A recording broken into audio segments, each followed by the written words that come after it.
Buildings are usually boring rectangles and squares, but sometimes people decide to really spice things up. Coming up are some of the weirdest structures ever built.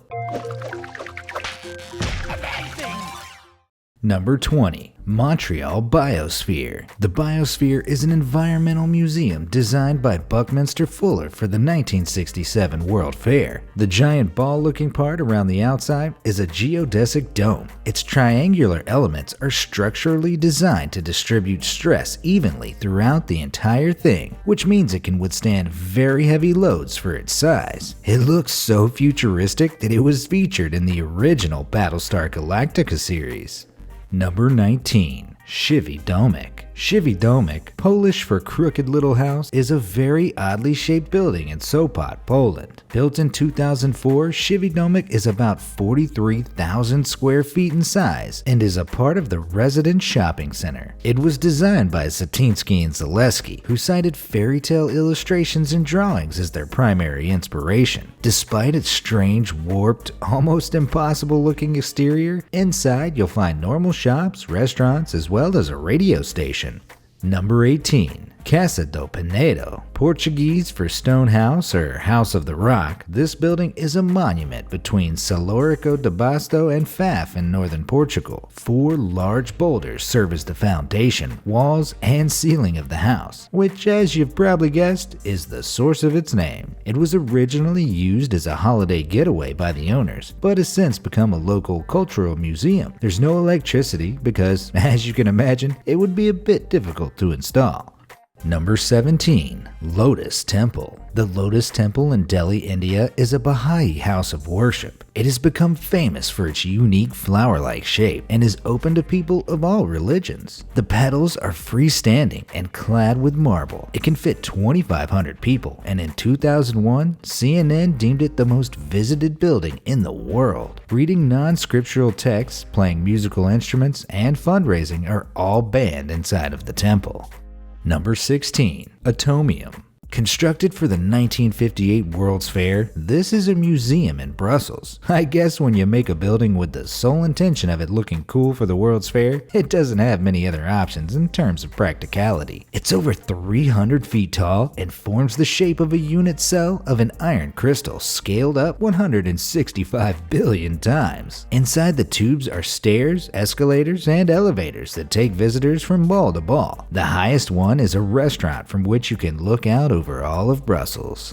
Number 15. Kansas City Public Library. Known by locals simply as the Library District Parking Garage, these giant books are part of the Central Library in Kansas City. Built in 2004, the books are 25 feet by 9 feet and made of signboard mylar laid over concrete panels and aluminum. The actual books included were suggested by citizens of Kansas City and then picked by the Kansas City Public Library Board of Trustees. Number 14. Habitat 67. This building is a housing complex in Montreal, Canada, designed by Israeli-Canadian architect Moshe Safdie. It was built for the 1967 World's Fair. Safdie has said that the initial models of the project were built using Lego bricks, and subsequent iterations were also built with Lego bricks. This isn't too surprising, since the whole thing really does look like something a kid would build with Legos. But unlike Legos, people really do live in this building. Number 13. Nautilus House. Nautilus House, located near Mexico City, is a shell-shaped house that's considered an example of bioarchitecture. It was designed by Javier Senosian and inspired by Frank Lloyd Wright, a famous American architect who believed that buildings should be in harmony with the natural environment. The house was named after the shells of the Nautilus cephalopod and was built using ferrocement and a frame of steel-enforced chicken wire. This method allowed for the natural curves and the lack of load-bearing walls or columns. Number 12. House Attack. House Attack was an architectural installation in Vienna, Austria. And yeah, unfortunately, I have to use the past tense here, as House Attack no longer exists. It was created by artist Erwin Wurm as a publicity stunt for the Museum Moderner Kunst. Wurm said of the project that House Attack is a symbol for an everyday occurrence as well as small-mindedness. It was intended to break the normal way of thinking about architecture, and I think it clearly accomplished this.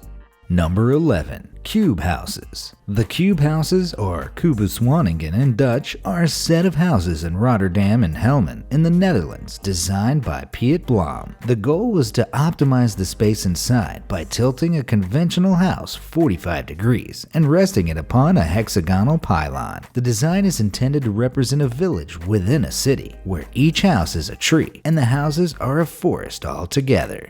Number 10. Eden Project. This is a popular attraction in Cornwall, England. Inside the two biomes are plants from a diverse range of climates and environments. The domes are made of hundreds of inflated plastic cells supported by steel frames. One simulates a rainforest environment and the other simulates a Mediterranean environment. Outside is a botanical garden with some less exciting plants that are native to England. It also contains a geothermal electricity plant.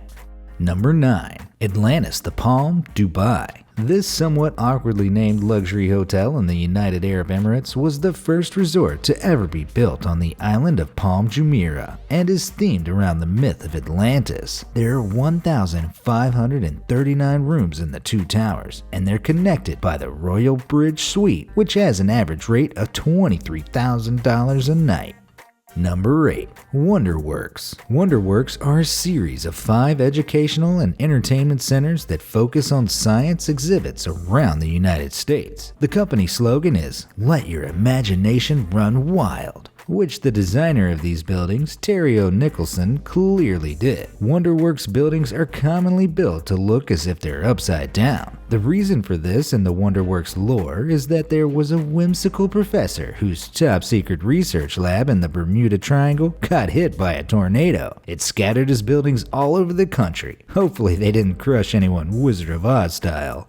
Number 7. The Longaberger Company Headquarters. This 7-story, 180,000 square foot building was originally the actual corporate headquarters for the Longaberger Company, an American manufacturer and distributor of handcrafted maplewood baskets. The handles weigh almost 150 tons and have to be heated during cold weather to avoid ice damage. The original plan created by founder Dave Longaberger was for every single one of their office buildings to be shaped like a basket. But this is the only one they actually made, probably because they realized that it's way harder to make a building shaped like a giant basket. The building has become a well-known landmark in Ohio and an often cited example of novelty architecture. Number 6. The Amazing Flying House. This real house, located near Sarzana, Italy, can move up and down, rotate 360 degrees, and move along rails. It was built by one person who lived in it with his wife for 7 years. Apparently, the goal of all this was so that he could move the house so that the sun would always be in the right place. A less creative person probably would have just gone outside if they wanted to get more sun or something. But then, of course, we wouldn't have this unique house. Number 5. The Whole House. The Whole House unfortunately only existed for a few months in 2005 in Texas. Was it the home of a tiny black hole or a portal to another dimension? No. 2 houses were slated for demolition, and so sculptors Dan Havel and Dean Ruck turned it into the strange thing that it briefly was. Number 4. Niterói Contemporary Art Museum. Known by locals as MAC, this building is situated in the city of Niterói, Rio de Janeiro, Brazil, and has become one of the city's main landmarks since its completion in 1996. It was designed by Oscar Niemeyer and Bruno Contarini. It's about 50 feet high and looks out over the beach. A reflecting pool surrounds the base and is intended to resemble a flower. What this whole building actually looks like is some supervillain's secret lair, and not a museum with a bunch of paintings. Number 3. The works of John Pugh. John Pugh is an artist known for making normal buildings look weird with his mind-bending murals. His work on the Theater in the Round looks like a giant ball smashing through a building. Trippier still, his warped buildings looks like a dream or a mirage. His Academy in Chicago shows the ancient world bursting into the present, as does his 7.1 in Los Gatos, California.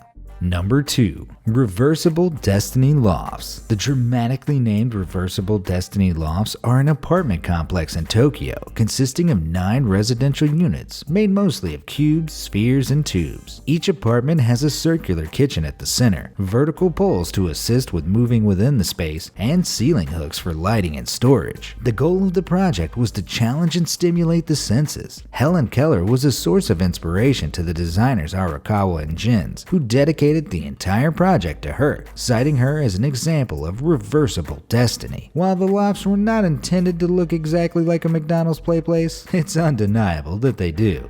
Number 1. Hang Na Guest House. Popularly and perhaps more accurately known simply as Crazy House, this building is a highly unconventional structure designed by Vietnamese architect Dang Viet Na in Dalat. Hang Na is the Chinese goddess of the moon, and the overall design is intended to be fairy tale-like in nature. It resembles a tree, and there are various sculptured elements that represent animals, mushrooms, and spider webs. It's intended to look organic, and the designer clearly didn't set out to make just another rectangle. It's been compared to both the works of Salvador Dali and Walt Disney, and it currently functions as a hotel. Maybe you found the spot of your next vacation destination. Or maybe you've just found out how lame your apartment really is. Let me know which building you'd most like to visit in the comments down below. And if you enjoyed the video, make sure to leave a like and subscribe, clicking that bell icon to be notified next time we post a video. Thanks for watching.